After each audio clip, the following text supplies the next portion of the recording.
الفاتحة. أعوذ بالله من الشيطان الرجيم. بسم الله الرحمن الرحيم. الحمد لله رب العالمين الرحمن الرحيم مالك يوم الدين. إياك نعبد وإياك نستعين. اهدنا الصراط المستقيم صراط الذين أنعمت عليهم غير المغضوب عليهم ولا الضالين. آمين. الحمد لله رب العالمين. الحمد لله الذي أرسل رسوله بالهدى ودين الحق ليظهره على الدين كله ولو كره المشركون.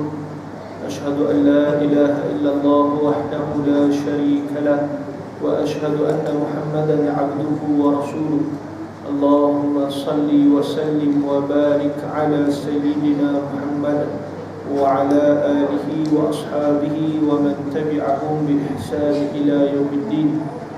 ربنا افتح بيننا وبين قومنا بالحق وأنت خير الفاتحين. قال رب اشرح لي صدري ويسر لي أمري واحلل عقدة من لساني يفقه قولي. قال سبحانك لا علم لنا إلا ما علمتنا إنك أنت العليم الحكيم. ولا حول ولا قوة إلا بالله العلي العظيم. اللهم زدنا علما نافعا وارزقنا فهما واسعا. وقال الله تعالى في الكتاب العزيز بعد أعوذ بالله من الشيطان الرجيم وسارعوا إلى مغفرة من ربكم وجنة عرضها السماوات والأرض أعدت للمتقين. صدق الله العظيم. وقال رسول الله صلى الله عليه وآله وسلم الصيام والقرآن يشفعان للعبد اليوم القيامة. يقول الصيام أي ربي منعته الطعام والشهوة فشفعني فيه. ويقول القرآن منعته النوم بالليل فشفعني فيه. قال فيشفعان. صدق رسول الله أو كما قال. أما بعد. Yang dihormati pengurusi surau serta jurukuasa Ashabul Fadilah, Tuan Imam Bilal, Hadrat Muslimin Muslimat yang dikasihi oleh Allah Subhanahu wa taala sekalian. Alhamdulillah, pertama dan selamanya kita merafakkan setinggi-tinggi kesyukuran kehadrat Allah di atas limpahan Quran nikmat yang Allah taala anugerahkan dan kesempatan melalui Ramadan yang penuh keberkatan yang di dalamnya Allah Ta'ala menjanjikan keampunan ke atas kita dan pembebasan daripada azab api neraka Allah, dengan syarat hamba Allah Ta'ala memanfaatkan Ramadan ini yang sifat puasa mereka penuh keimanan dan mengharapkan keredaan daripada Allah. Maka di sana mereka bakal mendapat keampunan daripada Allah dan pembebasan daripada azab api neraka Allah.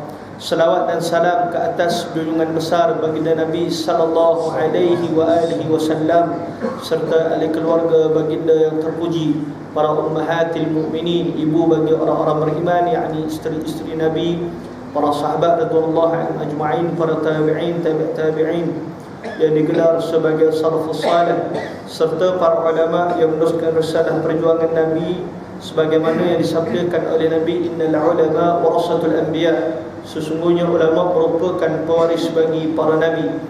Hadirin hadirat yang dirahmati oleh Allah Subhanahu wa taala sekalian. Awal tadi saya membacakan sepotong hadis Nabi sallallahu alaihi wasallam yang bertaraf hasan. Hadis ini Nabi sallallahu alaihi wasallam menyebutkan amalan yang memberikan manusia syafaat, pertolongan di hari akhirat kelak. Bila sebut syafaat, pertolongan yang akan Allah Ta'ala berikan sewaktu tiada pertolongan yang mampu manusia berikan saat itu. Kalau anak melakukan dosa, si bapa tak mampu menyelamatkan anaknya kalau anaknya dicampakkan ke dalam neraka. Maknanya tak ada apa yang boleh tolong melainkan ibadah-ibadah yang disebutkan oleh Nabi sallallahu alaihi wasallam. Hanya beberapa ibadah yang sifatnya mampu memberi syafaat, dan hanya beberapa ibadah yang sifatnya Allah Ta'ala bagi pengampunan bagi segala dosa. Jadi saya nak sebut 5 perkara pada hari ini, 5 amalan yang mesti dihidupkan dalam Ramadan yang penuh keberkatan. Kita terus pada poin ni. Yang pertama dan yang kedua telah disebutkan oleh Nabi sallallahu alaihi wasallam dalam hadis yang saya bacakan. As-siyam wal Quran yashfa'ani lil 'abdi yawm al-qiyamah. Puasa dan juga Quran, dua-dua ni kita hidupkan Ramadan. Betul? Baca Quran, kita berpuasa, dua-dua kita hidupkan pada Ramadan. Dan dua-dua ni kelebihan dia mampu beri syafaat kepada kita. Nak tercampak dalam neraka sebab puasa kita, sebab Quran kita, Allah mampu selamatkan kita. Jadi Allah Ta'ala, Nabi SAW menyebutkan as-siyam wal Quran yashfa'ani li'abdi yawmal qiyamah. Puasa dan juga Quran memberikan syafaat pertolongan kepada hamba Allah di hari kiamat kelak. Sehingga kan as-siyam yaqulu as-siyam, puasa itu bercakap dengan Allah, ay rabbi mana'tuhu at-ta'am wa syahwah, wahai Tuhan aku ni halang hamba engkau ini daripada makan dan juga syahwat mereka sewaktu berpuasa. Fasyafi'ni fi, dan berikan kelebihan bagiku untuk memberi pertolongan kepada hamba engkau. Kemudian Quran pula berkata, wa yaqulul Quran mana'tuhu an-nawm bil-lail, aku halang hamba engkau daripada tidur di malam hari. Tak cukup tidur, sebab apa? Nak baca Quran. Sibuk tilawah Quran. Dah Ramadan ni tadarus macam-macam buat. Letih, biasa tidur banyak, hari ni kurang tidur. Sebab apa? Baca Quran. Tapi ingat, letih kita, payah kita itu, sehingga Quran itu bercakap kepada Allah, fasyafi'ni fi, ya Allah, berikan kelebihan kepada aku untuk memberi syafaat kepada hamba engkau. Lalu jawab Allah, qala fayushfa'an, dan keduanya diberikan kelebihan oleh Allah, keizinan oleh Allah untuk memberikan syafaat kepada hamba. Jadi kerana itu, dua ibadah ini sewajarnya dihidupkan dalam Ramadan. Dah ustaz, kita dah puasa dah, buat apa nak suruh puasa lagi? Dah, puasa yang sifatnya macam mana? Puasa lembu pun boleh puasa, tak bagi makan rumput. Puasa kita apa beza dia? Puasa yang sifatnya seperti mana yang Nabi SAW sebutkan dalam hadis. Yang sifat puasa tadi imanan wahtisaban, puasa yang penuh keimanan, yang mengharapkan keredaan daripada Allah, yang penuh muhasabah. Ihtisaban ni juga masuk muhasabah. Puasa semata-mata harapkan redha Allah, bukan sebab malu pada manusia lain puasa. Adat manusia puasa, kita berpuasa. Dah, kita puasa sebab itu perintah daripada Allah, lalu kita laksanakan puasa itu dengan penuh rasa kecintaan kepada Allah. Sebab tu pengorbanan kita lapar tu Allah bagi pahala sehingga diampunkan segala dosa. Dan puasa tak boleh bagi syafaat pertolongan. Dia tak banyak dalam Islam amalan yang boleh ampunkan dosa. Ingat baik-baik, bukan semua benda kita boleh buat Allah ampun segala dosa besar, dosa kecil, tak. Amalan seperti apa? Sebagaimana Amr bin As ketika mana nak masuk Islam, Amr bin As datang bertemu dengan Rasulullah, berhijrah daripada bumi Makkah pergi ke Madinah, bertemu dengan Rasulullah sallallahu alaihi wasallam.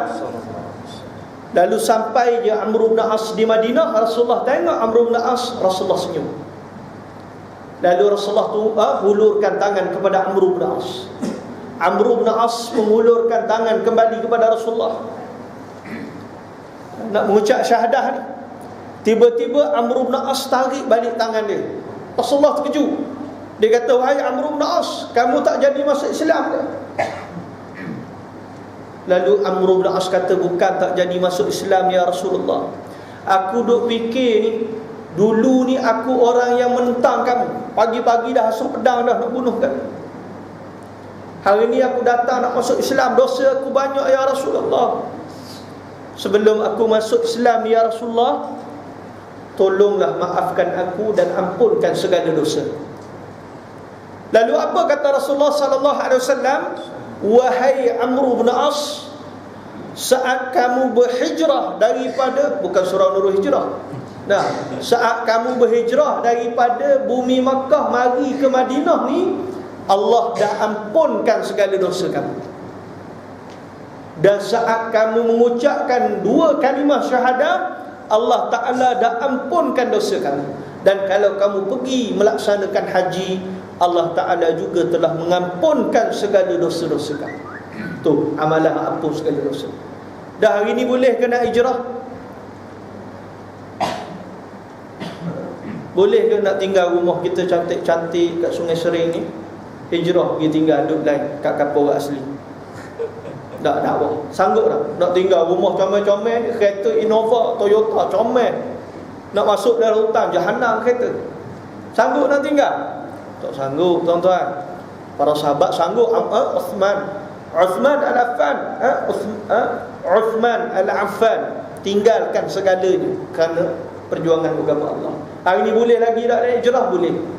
Hijrah bagaimana? Tinggalkan segala maksiat, lakukan ketaatan. Itu hijrah yang mampu dilaksanakan. Nabi sebut apa? La hijrata ba'da rasul. Tak ada dah hijrah selepas hijrah Rasul. La hijrata ba'da hijrah Rasul. Tak ada dah hijrah setelah hijrahnya Nabi sallallahu alaihi wasallam. Maksudnya nak hijrah, kita nak berubah pada kebaikan, itu pun hijrah. Itu pun Allah bagi pengampunan dosa. Balik pada tadi puasa. Puasa yang kita nak dapat pengampunan bagi segala dosa. Puasa yang bagaimana? Puasa yang kita susah payah berlapar semata-mata kerana Allah, nak kejar cinta Allah dan redha Allah, barulah puasa tadi ampunkan segala dosa. Amalan pertama dalam Ramadan yang penuh keberkatan. Kalau selama ini kita puasa kerana adat kebiasaan orang puasa, kita pun puasa, betulkan niat kita. Kita puasa semata-mata nak redha Allah, nak Allah Ta'ala lihat ibadah yang kita buat ini, susah payah ibadah yang kita buat ni, supaya dapat perhatian daripada Allah. Saat Allah Ta'ala nak campak hamba dia di neraka besok akhirat nanti, Allah tengok kita duduk atas muka dunia dulu pernah bersusah payah melaksanakan ibadah itu, berlapar dahaga semata-mata nak redha dia. Maka dengan itu Allah tak campak kita dalam neraka, disebabkan kesungguhan kita dalam melaksanakan ibadah. Dah, ini puasa, mentang-mentang puasa dia dah macam dia seorang puasa, dia masam sekali. Dah, tak senyum langsung. Bukan kata nak sedekah duit, senyum itu sedekah pun tak boleh dah nak bagi kau orang. Orang langgar bahu nak parah, merah muka-muka. Dah, tak boleh lah. Sedangkan puasa tadi, puasa yang terbaik tu apa? Hatta Nabi kata kalau diuji kemarahan kita, sebut apa? Inni sha'im. Orang buat kita marah. Orang nak gaduh kita kata apa? Sesungguhnya aku berpuasa. Yang kedua Quran, hidupkan Quran. Tengah bawa kereta, pasang Quran, baca Quran. Baca surah pendek pun, kalau payah sangat nak habiskan 30 juzuk. Saya seumur hidup Ustaz, sampai umur 30 tahun ni, setahun sejuzuk. Umur 30 baru habis 30 juzuk. Dah, susahnya saya ni. Tak apalah, bacalah. Yang penting jangan tak baca langsung Quran. Takut-takut besok tak ada teman dalam kubur. Saat kubur kita gelap, kita tiada teman saat itu melainkan amal salih kita. Baca Quran, walaupun sedikit, 2 ayat, 3 ayat, baca. Bukan sekadar kita baca, anak-anak pun ajak baca. Hadirat Allah yang ketiga, hidupkan amal salih dalam Ramadan ini. Hidupkan ibadah dalam Ramadan ini. Bukan sekadar kita menghidupkan Ramadan ini dengan kita sahaja beribadah, tapi anak-anak kita turut melaksanakan ibadah ini, turut berpuasa, turut menghidupkan bacaan Quran. Itu yang ketiga. Kenapa? Dalam hadis yang diriwayatkan oleh Imam Muslim, diceritakan bagaimana para sahabat radhiyallahu anhum majma'in menyuruh anak-anak mereka berpuasa seawal umur 4 tahun berpuasa. Sehingga kan disebutkan anak-anak ni lapar 4 tahun. Kita anak umur 10 tahun pun, alah abang lapar, tak apa buka puasa. Puasa baru seminit. Seminit puasa nak suruh buka dah, punya manja. Sampai ke besar tak puasa, tak puasa. Sahabat Nabi seawal umur 4 tahun. Alah, tu sahabat Nabi, kita siapa? Dah nak masuk syurga, nak duduk dengan sahabat, kena ikutlah jalan sahabat. Sahabat seawal umur 4 tahun suruh anak mereka berpuasa. Malah disebutkan anak-anak ini bermain di sekitar Masjid Nabawi. Lalu ada anak-anak ini yang menangis. Sebab lapar, umur 4 tahun. Lalu para sahabat buat apa? Bukan suruh puasa separuh hari dah. Bolehlah kita nak ajar anak kita puasa separuh hari. Cuma nak cerita sahabat ni, anak lapar menangis, dia ambil jerami, dia buat patung, bagi pada anak-anak ni bermain dengan patung tersebut, sehingga dia lupa pada kelaparan. Ni para sahabat buat. Kita kan ada iPad, tab, macam-macam. Waktu ni dah bagi anak-anak main, mainlah sampai ke subuh pun Angry Bird tu, biar dia lupa lapar. Nah, biar kita pun hilang angry-nya. Dia main. Sebab tu kaedah para sahabat. Ini kaedah para sahabat dalam mendidik anak-anak mereka. Turut sama mengajar anak-anak mereka solat. Budak-budak solat cara dia lah. Kadang-kadang kita pakai pandangan-pandangan yang lemah. Tak boleh budak-budak bagi sembahyang masjid mengganggu gitu gini. Budak-budak sampai ke besar lah. Kalau kecil tak bagi masjid, sampai ke besar besok tak bagi masjid, tunggu mati baru bagi masjid. Kita nak ke anak-anak kita begitu? Para sahabat dulu, anak-anak mereka bermain di sekitar Masjid Nabawi, tak ada larangan daripada Rasulullah. Atau bawa anak mereka salat. Sebab tu hidupkan, biar anak-anak kita turut menghidupkan Ramadan ini dengan ibadah. Jangan sekadar kita yang sibuk meraih ibadah rata Allah, kita membiarkan mereka. Sebab tu Ramadan ini bulan tarbiyah. Yang keempat, Ramadan bulan sedekah. Banyakkan sedekah. Kenapa Rasulullah disebutkan orang yang paling pemurah sewaktu Ramadan? Tidak Ramadan pun Rasulullah pemurah dah, malah lebih pemurah di bulan Ramadan. Banyakkan sedekah, surau, bagi pada surau, ada rezeki daripada kita, beri lebih lagi. Biar surau menghidupkan majlis ilmu, mengimarahkan. Mana surau hidup dengan sekurang-kurang. Sebab tu infak kita. Esok nak mati besok, Allah tengok ni atas dunia lu banyak infak untuk menghidupkan rumah Allah Ta'ala. Kurang-kurang Allah Ta'ala dulu. Jadi bagi infak. Beli makanan buka puasa, bawa sama, bagi pada orang yang tak berkemampuan. Nanti zakat fitrah ni, orang nak kata saya jahat-jahat lah, zakat fitrah ni bagi terus pada fuqara. Jangan bagi pejabat zakat. Orang nak marah-marah. Mampus. Panjat pejabat zakat, satu kes panjat pejabat zakat tua dah kawan, sampai ke mati tak dapat duit zakat. Dalam Islam bagaimana pengagihan itu? Agama menyediakan, memayahkan. Dah hari ni siapa nak bagi pada gelandangan, orang yang tak ada rumah makanan pun jadi dosa pula. Sedangkan agama suruh. Hatta Nabi menyediakan Masjid Nabawi itu dalam sirah kepada para gelandangan. Abu Hurairah tak ada rumah tuan-tuan, Julaibib tak ada rumah, Ahlus Suffah ni tak ada rumah, duduk di Masjid Nabawi. Itu sirah. Tapi hari ni masjid Allah, kunci besar gajah. Musafir nak tidur pun tak boleh. Lari jauh daripada sunnah Rasulullah. Tahulah takut mic hilang, projektor hilang, tapi bukalah ruang untuk para musafir ini berehat. Ni kadang-kadang saya tengok ada setengah masjid tu dia takutnya kapet dia busuk. Orang tidur, mari Pak Gad dia marah. Depan mata saya, bangun, tak boleh tidur sini. Aduh, buat macam masjid rumah dia, bukan rumah Tuhan. Ni masalah kita dalam beramal dengan agama. Sebab tu Nabi paling pemurah sewaktu ini. Teruskan sedekah kita pada fuqara, zakat kita, mereka sangat memerlukan. Jadi kalau biasa kita sedekah RM1, bulan puasa sedekah RM10. Itu cara. Terutamanya masjid-masjid surau ini, banyak yang saya pergi, mereka cukup menghidupkan rumah-rumah Allah Ta'ala. Kadang-kadang duit tak cukup pun mereka buat juga, bagi pada masjid-masjid rumah Allah Ta'ala. Bagi, kerana mereka berusaha menghidupkan.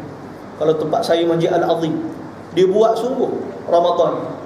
Tak cukup kuliah dalam masjid, bazar Ramadan pun buat kuliah. Mana bukan sekadar tu, tak cukup kuliah Ramadan gini, kuliah duha, habis kuliah nak buat.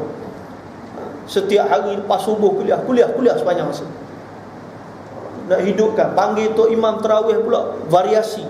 Hari ni Tok Imam tu, lusa Tok Imam ni. Sebab apa? Nak bagi orang suka dengan ibadah. Ni inisiatif masjid fikir. Surau, pengurusi surau sama, dia fikir benda sama. Yang kita relax je mari. Kadang-kadang ustaz yang dijadualkan tak mari marah pada pengurusi. Apa ni tak ada kuliah? Pengurusi nak mati dah fikir. Kita senang je. Lajnah komen, kritik. Hadirin dirahmati Allah. Akhirnya yang kelima. Nak ambil masa. Yang kelima.